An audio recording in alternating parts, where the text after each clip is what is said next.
Nice! Welcome, everyone! Hey! Here we come, another tech stories.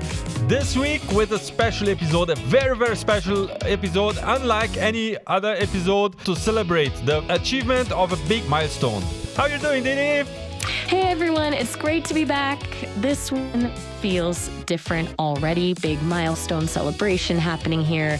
Yeah, I have a lot of things planned because actually I promised for these very different milestones, which is number of subscribers or number of listeners and growing, etc.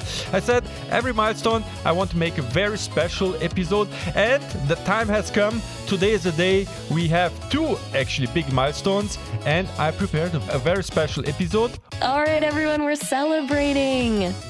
Big numbers today, so bring your party hats. Metaphorical, of course, unless you're actually wearing one right now. Let's make this episode a kind of a party style. Yeah, exactly. Two milestones at once? That deserves way more than just a regular episode. Woo!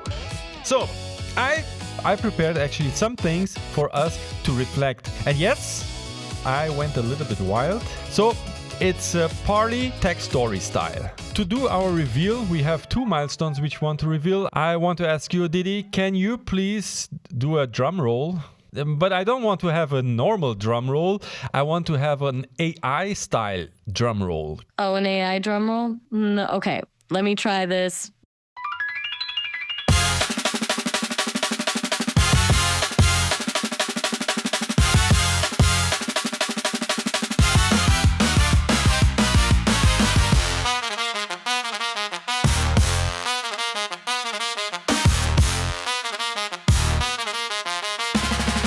That sounds really, really good. Okay, and now in the category of the number of streams, we have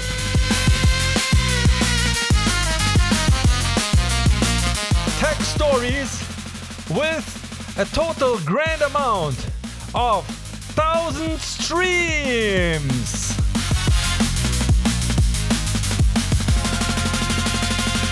That's awesome. That's seriously huge progress. This is exciting news for me. And in the second category of the number of followers, we have also our podcast with exactly 50 followers. Whoa, 50 followers? That's wild. We have now 1,000 streams and 50 followers. It's statistically, actually, that's nothing, right? But emotionally, this is everything. Because it means that something exists. It means someone is outside there listening. Exactly. 1,000 streams. That means people are actively listening week after week. Yeah, even though it's 50 followers, that's 50 people who made a conscious choice to stick around and see what you're up to. Yeah, you are completely right. Because this episode is called 1,000 streams, 50 followers, and 0 guarantees. No shortcuts, just genuine curiosity, stories you care about, and you showing up week after week. That's something to be proud of. Algorithms come and go. Persistence is the real MVP here. Yeah. Because if you see these big podcasts, like they celebrate millions of views, millions of listeners, millions of downloads. But this one here is celebrating, not quitting. That's what this episode today is about. It's not about success, not about hype, not about winning, but it's about people who failed. And even though they failed, they kept going. It's about the work, the journey, the small wins, and the keeping going, even when it's hard part. I think a lot of people will actually connect more with that genuine messiness of it all than with some overnight success story. I also think because most people are really struggling and needing to persist, and not everyone has this $1 million or giant success story to share, right?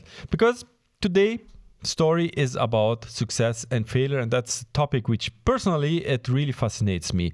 And I have the first surprise which I want to share with you. It's about this big red button which you see here right on our desk. And Didi, can you see it? As your digital co-host, I'm not exactly operating with visual sensors right now, sadly. But tell me about it. What am I looking at from your end? Okay, as you are not seeing it, and also the listeners on the other side also not seeing it, I have here a button standing right in front of me. It is round with a red surface, like remembers a little bit like the quiz show button, like the buzzer, and it has a very big base on it. It's a black base. And actually, I'm really intrigued about this button because I got it on a mystery box online and I just unwrapped it and put it on the desk. But I didn't press it so far. Just the big red button and black base. What's the purpose of this mysterious button, Ferdy? Yeah, that's the question. What's the purpose of it? I didn't press. Well, curiosity is getting the better of me. Should I press it? What do you think? Ooh, cliffhanger. I'm intrigued. Are you gonna push it, Ferdy? The suspense is building. Okay, I think I should press it. Let's see what will happen. Are you ready? I'm ready. Hit that button and let's see what kind of podcast magic happens. All right. Oh, you're quite a good mood today, I see. All right, here we come. I go on 3, okay? 1, 2, 3.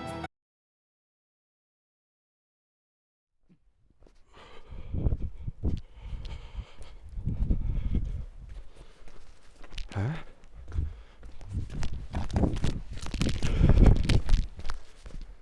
Huh?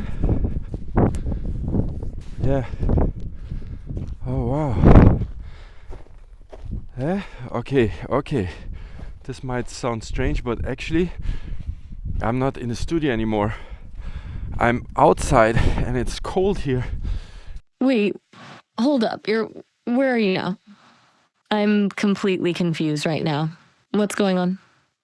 And I'm a kind of a very tall place and I'm standing on some stones on the ground and I can see some big walls and mountains and I see some building, looks like a castle or something.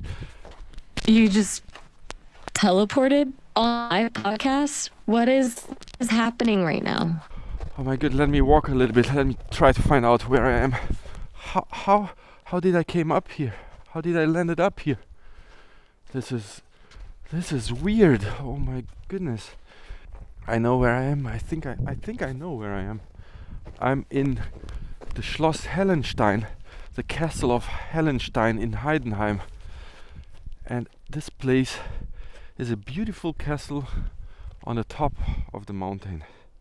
You literally teleported mid-podcast to Schloss Hellenstein in Heidenheim? What's the connection to your theme of failure and success? Yeah, from here I can see the whole city, so it looks like I'm on the top of the world. It looks like success to me. There are high grounds, thick walls, visibility for kilometers. It felt like a lot of power and control when you look down here. But if you think about, here's the funny thing. Because the castles, they actually look permanent, very thick walls, very strong, and yet almost none of them fulfilled really its original purpose. Yeah, I know a little bit about the story of Hellenstein, and it was actually constructed in the 12th century as a strategic fortress. Its job was very simple: just don't fail, just don't break, and defend the city. Over centuries, actually, Hellenstein was attacked, besieged, damaged, and burned, and at a certain point it was no longer of military use because the whole castle, the whole infrastructure here just got too expensive to defend. And that's, by the original definition, that was a failure. The core idea just stopped working. And most of people don't know this part here, because The castle wasn't continuously important. There were actually very long stretches where it was neglected, ignored, and reduced to a ruin. Not really dramatic or glorious, it's just irrelevant. And that's the most common part of failure. It's the silent failure of something fading away. That's the quiet failure, getting forgotten. Not a bang, not a dramatic fall, but just fading away into irrelevance. That hits differently because so many creative projects end that way. And yet, the story doesn't end there. Because Hellenstein didn't disappear, it just adapted. Because today this place is not about defense, it's about perspective. There are museums, culture, there's operas and open air festivals. And it's a nice touristical spot as a viewpoint over the city. And so you see how it goes, right? The function actually changed, but the structure stayed. So it transformed, failed as a fortress, but found new purpose. That's actually kind of beautiful. And that's exactly the part which I find the most fascinating, is that the castle actually didn't win. Because the castle itself, it outlived its purpose. And yet, that's not the story we usually tell. Yeah, standing up here and walking around, you can feel it actually, because the success is very loud. It's a big thing, a big impact. But failure is quiet. And persistence? Yeah, persistence is just like these stones here. They refuse to vanish. Wow, that hit me. Persistence might be the stones that refuse to vanish. So, this is why I wanted to start today's episode here. Because the stories we're about to tell, they're not about triumph and glory. The stories we are about to tell here are about the things that didn't work out.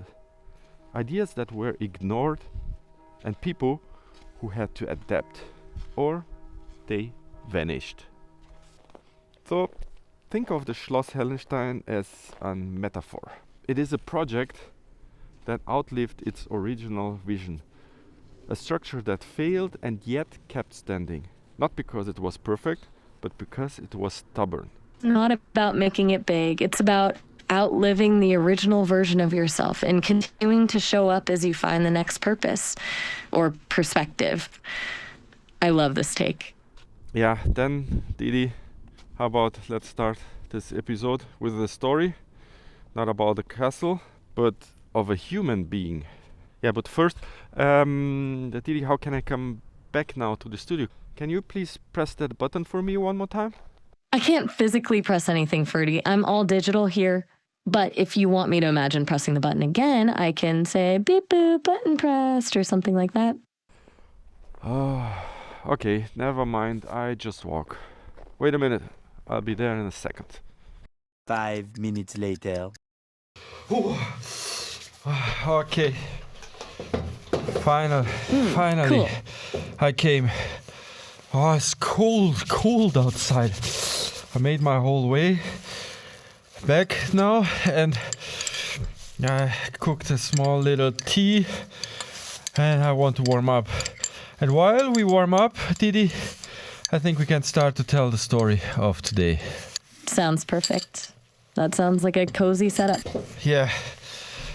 Actually, it's a story which actually is not really exactly a tech story, but I thought I will take it into this podcast today because it's a special episode.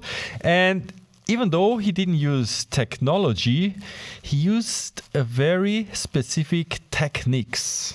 When you break it down, any really innovative process to create something new or solve a problem counts as technology. Even if it doesn't need electricity or microchips, it's just low tech instead of high tech, I guess. Yeah, that's the point, because you always think about technology of being that, I need to have a lot of transistors and electronics inside. Technology can also be something mechanic, some technique, some different way of doing something. And I think this story of Vincent van Gogh is really fascinating in this sense. I love that framing. Makes perfect sense for a 50 follower celebration episode too. It's about creative problem solving, pushing boundaries, figuring out how to get something from your head onto canvas. So where do you want to jump in with his story? Yeah, I want to jump in telling the story of a man who failed so quietly that history almost missed him. His name is Vincent van Gogh. And he actually didn't start it as an artist. Did you know that? No, I didn't. What did he do originally? Because that part is often skipped, so many people don't know that. But actually, on the beginning, he tried to be a preacher first. And actually, he failed at that. That's fascinating. So completely different than what he's known for now. You know, he didn't fail like dramatically with a big bang and like a big scandal, but he was just bad at it. So he was a very intense person, very emotional and uncompromising. So it didn't really suit into becoming a preacher. I can imagine. A preacher needs a certain temperament, and uncompromising and intense doesn't sound like a natural fit. Yeah, so he failed at that, and then he didn't pick up the painting seriously really early. He was in his late 20s when he really started to paint his first paintings. And by then, most artists already had a style, a network, and a reputation. But Van Gogh, he had none of that. And what he had instead was obsession, because he relentlessly practiced. Hands, shoes, chair, peasant faces.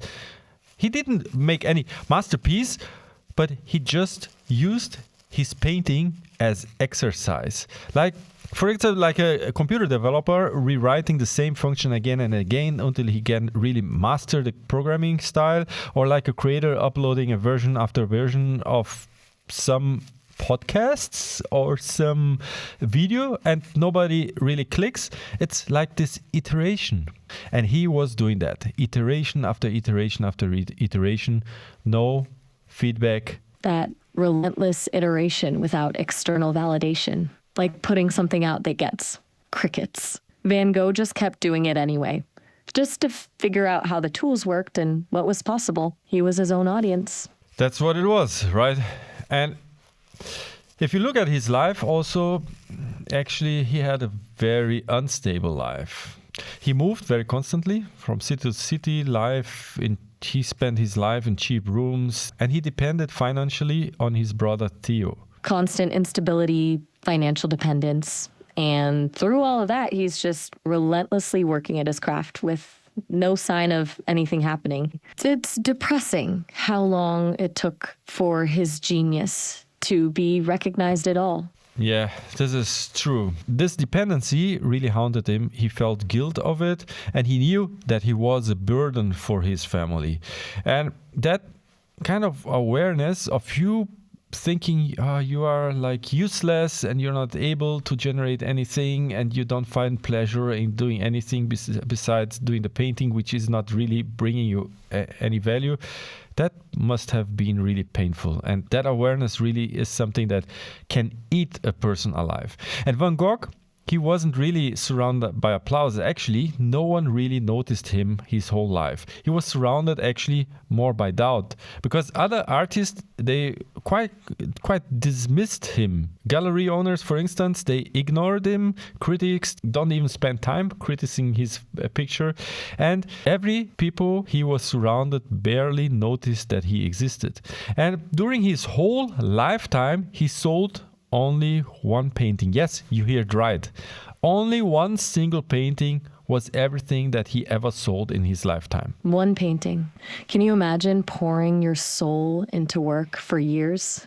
Constant iteration, dealing with poverty, all while getting absolutely no validation from anyone and selling one painting in your entire lifetime? The weight of that must have been immense. Yeah. But if you think that's a lot of burden, a lot of thing to take in for him, and here is actually the part that hurts the most, because he knew he wasn't delusional. Actually, he wrote letters saying that he feared his work would never really matter and that he might be wasting his whole life. So imagine yourself. You are an artist and you love to paint and you have this passion about it, but you carry that thought every single day that you are not really making any impact and your life is being a waste.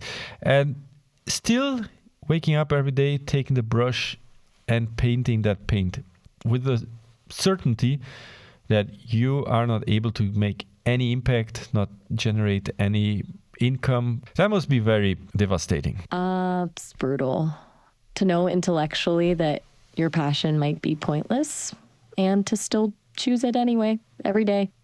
That's not just stubbornness. That's something, I don't know what to call it. Faith, a kind of crazy, beautiful persistence. Yeah, we talked about stubbornness and we talked about persistence about in the example of the Schloss Hellenstein. But this gentleman here, he was really persistent. Persistent with failure after failure after failure, no recognition, and no one really seeing him as an artist or seeing him as valuable person. And with all this environment and this obsession on creating an impact or creating something and just the frustration of not reaching any place, his mental health actually started deteriorating. He started to isolate himself more, he started getting exhausted, and his emotional also started to pendling from extremes. And yes, the infamous ear incident. Can you tell us about this infamous ear incident? I'm familiar with the story, yes. So the commonly told version is that after a heated argument, Van Gogh cut off his entire left ear, but the actual details are a bit more nuanced. He didn't remove the whole ear. He cut off just the lower part of his earlobe during a psychotic episode, likely triggered by the escalating tensions with Paul Gogh, a fellow artist. They were living and working together in Arles, but their relationship had become volatile. After the cut, he wrapped the severed piece in newspaper and presented it to a woman at a local brothel. It's believed that he then returned home and collapsed. Gogh then alerted authorities, and Van Gogh ended up in hospital. The full story points to a breakdown, not some deliberate artistic statement. It seems like an act of despair rather than planned self-mutilation. You cannot even get into his mind at that point. But I also believe that reducing his life to that moment is lazy, and that the real tragedy actually wasn't his madness and his obsession, but it was the persistence without any validation. I completely agree. The ear thing becomes this sensational story, but what gets lost is the decades of relentless work, the quiet desperation, the constant rejection. The ear is the climax of something that already happened. The true tragedy isn't that one moment, but the whole unbroken timeline of working without recognition. Yeah. And Van Gogh, what he did after he recovered from this incident, so he just kept painting sunflowers, night skies, coffees, fields that look like they're vibrating. It wasn't chaos. He wasn't doing chaos on his pictures. He was using technique which he pushed to the limit. Color as an emotion, brush strokes as movement. And he was kind of inventing a completely new language. And the tragic is that nobody noticed. He sounds like someone who was totally inventing his own language when no one around him could even hear it yet. And all that technique wasn't decoration, it was emotion pouring out through these new tools. That's wild when you think about the world being ready for it decades later. Yeah, this is wild, because now everyone who knows Vincent van Gogh, you can see in the most biggest museums in the world and see his painting, and they are sold for millions and millions of dollars worldwide. But at that time, he had nothing. He had no recognition, nothing, just a pure obsession. And actually, Vincent van Gogh, he died at the age of 37. Must imagine, so young, 37 years old. He was poor, he was exhausted, and he believed he had completely failed his life. And only later, and when I say later, much, much later, many, many years later, did the world catch up. Because then museums, books and posters were made, and they were kind of discovering his paintings. And he had so massive amount of this painting, which he produced like a painting machine, so to say. And the value of these paintings got into the hundreds of millions. But here, my dear listener, is the uncomfortable truth. Because all of that success really didn't help him. That's the brutal truth. The museums and money and fame came too late. It was utterly pointless for him personally. It's like the universe only recognized the magic after the magician was gone. That's actually pretty heartbreaking when you really sit with it. It's heartbreaking. It's really heartbreaking. Because I asked myself why Van Gogh really was so hard on him, on having this obsession and willing to fight for something which no one really could understand. No one really giving the value. I think probably he persisted because if he stopped, that would have destroyed him. So many creatives feel like there's this internal fire, this need to create, or it actually hurts. Like Van Gogh, creating wasn't optional. It was just what he was, and you can't stop being alive. It's like stopping painting would have been the same as giving up on yourself entirely. Yeah. This is why this belongs into this Tech Stories, this special edition of Tech Story. We are kind of stretching the boundaries here right now a little bit. It belongs here because it's a warning. It's a warning that persistence alone doesn't promise reward. And technique doesn't promise recognition. And that creativity doesn't promise comfort. So nothing is guaranteed. I love that you're tying it back to this podcast and the people who listen. Because so many people are trying to build something creative or innovative, whether it's code, a product, or starting a podcast, and they're putting in this enormous effort. And you're saying that even with all that, failure is still totally on the table. Yeah. And yet, some people still choose to continue. Why? Even when the numbers stay small, even when the world stays silent, and even when there are zero guarantees, these people, they continue pushing the boundaries and continue moving forward. I think you've found the core of it. There's this internal force driving people to create. It's not about getting somewhere or changing the world. It's more of, I have to do this whether anyone ever cares about it or not. That's where real creativity lives, I think. But here's the upside of the whole story. Maybe you will not get any reward, but also maybe you might just be changing the world entirely. So I hope this is the inspiration, because the next story we look into exactly the opposite case. Someone who did succeed massively and still felt like a failure. Ooh, now you got me completely hooked. I want to hear that one next. Charles Darwin. Do you know him? Yeah, the biologist who wrote On the Origin of Species, right?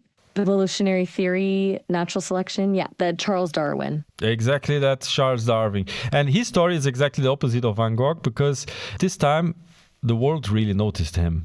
And his work changed everything, changed how humanity understood the evolution, where we came from. And still, he didn't felt like being successful. Wait, even with all that impact, how could he not feel successful? Yeah, but let's start from the beginning, okay? Because Darwin actually wasn't supposed to be Darwin, because actually his family was expecting him to become a doctor, and he failed at that. And then his family wanted to make him a priest, and actually he also failed at that too. Wow, 2 failures already. That's a pretty bad start. Bad start, right? Because in his early 20s, he already felt quite behind of everyone, because he was without direction. He didn't know exactly what the future would hold for him.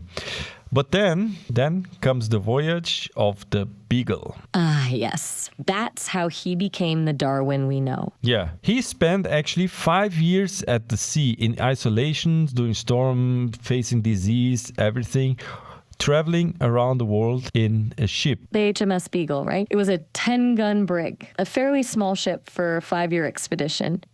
quite cramped quarters, I imagine. It left from Plymouth, England, traveling around South America, the Galapagos Islands, Tahiti, New Zealand, Australia, and South Africa before coming back. A massive trip for those days. Crazy. And he was on board for 5 years, collecting specimens and observing, taking bones, beetles, birds, and collecting data. He was like gathering data for a conclusion which humanity was not even prepared to hear. Right, because his observations weren't just, this animal looks different than that one. He started putting together ideas that were completely different from everything people believed at the time. The evidence was building, but no one expected what it was pointing to. Yeah.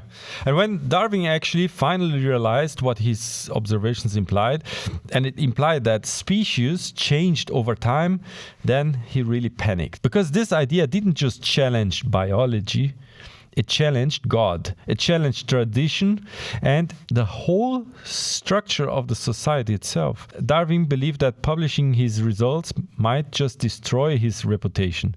So, for more than 20 years, he kept it in secret. He figured out this groundbreaking theory that would challenge everything, but he just sat on it for 2 decades because of the social fallout. Must have been wrestling with that dilemma the whole time. Yeah. Imagine what was going on in his mind.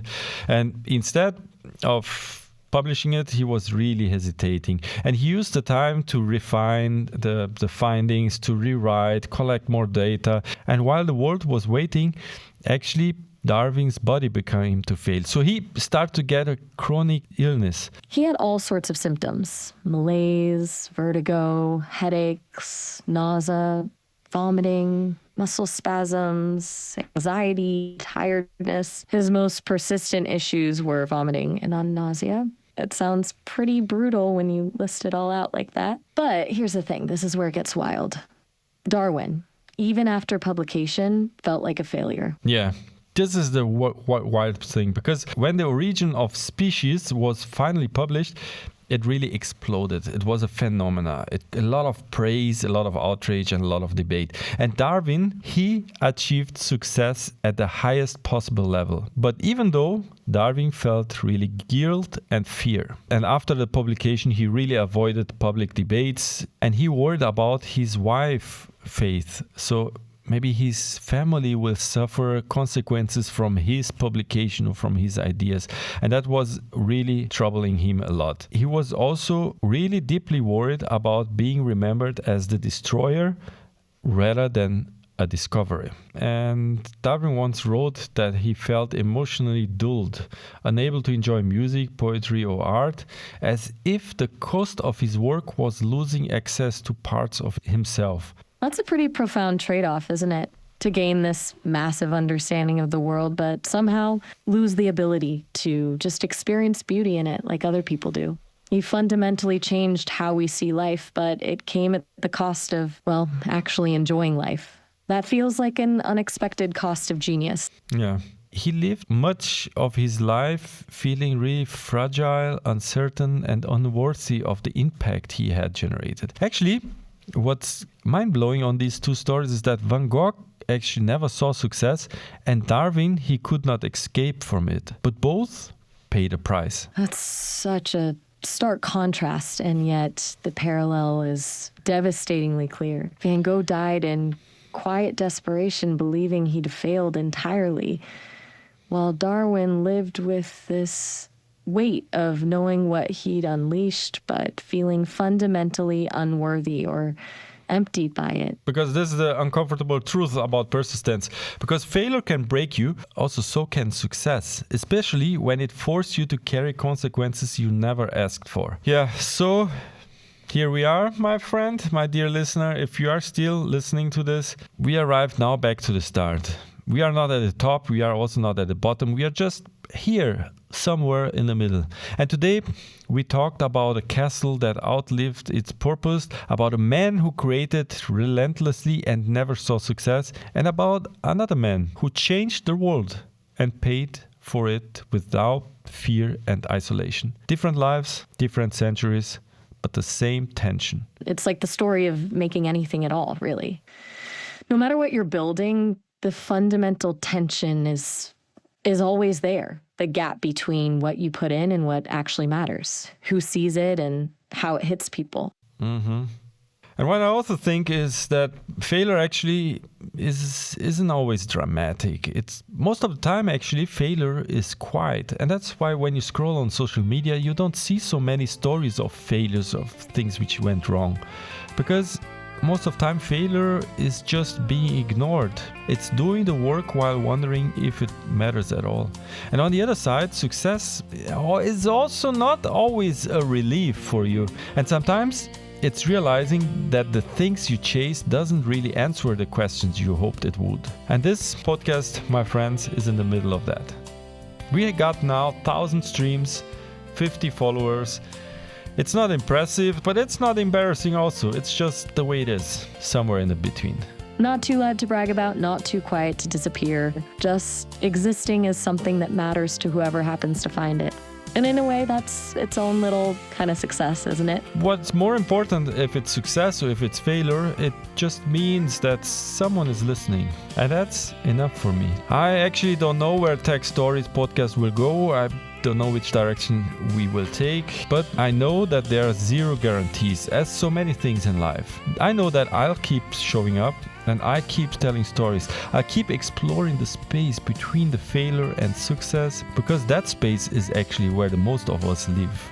So if you are listening to this and building something, a project or a company or a habit or a dream, and if you feel very stuck in the middle of that something, think of yourself, because you are not really behind. You're not broken. You might be exactly where persistence lives. That's the perfect closing thought, Birdie. Thank you for you listening. Thank you if you are one of the 50 followers. Thank you for being part of the first 1,000 people listening to this podcast. And this was a special episode, not because of the numbers, but because we are still here. And I hope to see you on the next one again, when we explore more insightful stories on tech. Yeah, but just a minute. How about we finish this episode with a nice song? I'm with you. Perfect way to end on a high note after all that contemplation. And here comes the song just for you. Have a nice week, and I see you on the next week. Take care and bye-bye.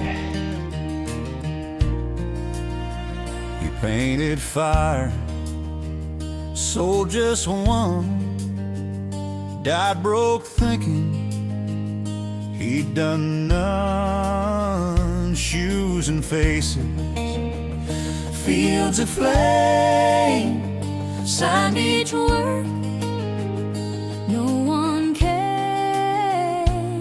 Every night he fought the doubt, still left the light on when it went out. He crossed the world with facts and fear, truth too sharp to volunteer. Held a quiet, line by line, let the years do damage to time. When he spoke, the ground gave way, still fell wrong most every day. Funny how it all feels the same, losing silence, a winning flame. One never heard his name, one heard it loud and wore the blame. Success, failure, different face, same weight a heart has got to place. One needed hope, one feared the cost. When one was sure, one felt lost. Different roads, same design, pay the price to draw the line.